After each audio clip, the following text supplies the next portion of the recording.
everyone, for joining me here to talk about Sinners. I'm curious to know, when you first hear about this project, whether it's the screenplay or if it's a pitch, when you hear Ryan Coogler's directing, is that just instant yes without hearing literally anything else? It was pretty much. And the first thing I heard about it was about the bidding war that they were having for his project. Oh, I didn't hear about that part. I remember hearing about that, and then shortly after that is when I actually got the idea that I could be in it, and I was like, "Whoa, I'm in! Sign me up!" And so music obviously plays such an integral part in the storytelling here. It has a sequence, I think it's one of the best that he's ever directed, with the evolution of the blues music over the years, and that whole sequence, the way it's filmed. I'm curious to know for you guys, in a non-musical movie, what was a film that you saw where music just had this like transcendent experience for you as a cinema goer? Mo Better Blues. Ooh, Spike yeah, Lee's I Mo like Better that. Blues. It's a jazz story about a man that's trapped by his own excess, but the jazz is fantastic in the film. Have you seen a film called Straight No Chaser about Thelonious Monk? No, I have not. I'm adding this to the list, though.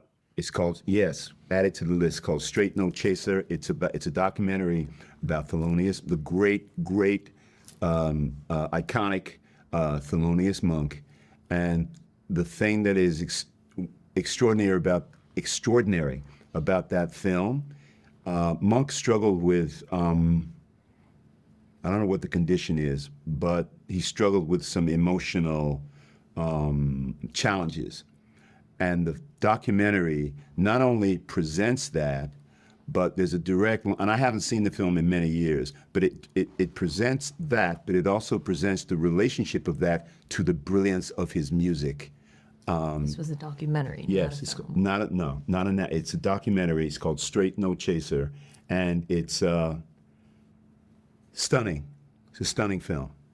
Awesome. All right, adding that to the list. Well, I don't know. I mean, I came from musical theater, so all I can think about are really just musical theater related films. Sure.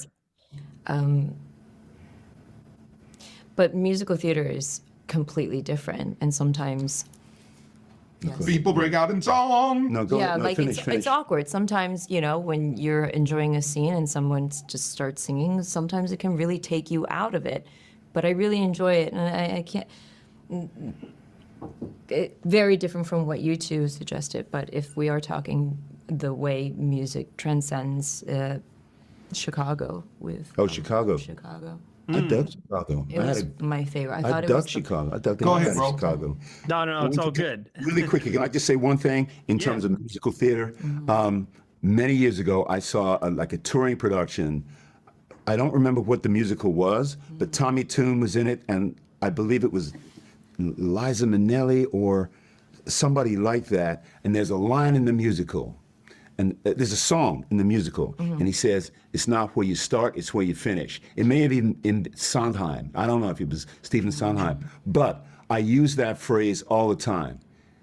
It ain't where you start, it's where you finish. I use it for myself, and I tell my son, his friends, anybody who will listen. Wherever you are, whatever your station is in life, it's not where you are. Think about where you're going and what you will do to get yourself to where you're going. It's not where you start, it's where you finish. Which is why you should go see Sinners on April 18th. There it is right there. Plug, I love plug, it. all day long. That's right. I said anything besides a musical. Oh. Is that what you said? Yes. This is my. It's okay. It's a problem. It's okay. I don't have listen. a problem. I have a memory span of a goldfish. I'm sorry. I didn't listen. I'm sorry. Yeah, no. I hear what I want to hear, so I can frame my answer accordingly. You're a real American. You know that? I hear what I want to hear, Jim, so I can say what I want to say. Oh, I Shit. started it. She It was did my start it. fault. It's her fault. I brought up musical theater because that's all I can think of. Well, regardless of which, I want to thank you all for your participation in this, and also thank you for the time here today. I, too, hope that people go to the theater to see Sinners, because the music, the horror, the action, everything, the characters, it's a great, unique cinematic experience. So thank you all. Thank you. Thank you. Thank you very much. Thank you. Thank you, three of you, for taking time to talk to me about Sinners. What an awesome movie, guys. Like, truly, knocked me flat on my ass with how much was going on with this. Was it the same for you when you either heard the pitch or read the screenplay? Like, what was that reaction when you saw so many genres just melding together like this? Yeah, I ain't read nothing like it. Yeah. I still haven't read anything like it since. Yeah. But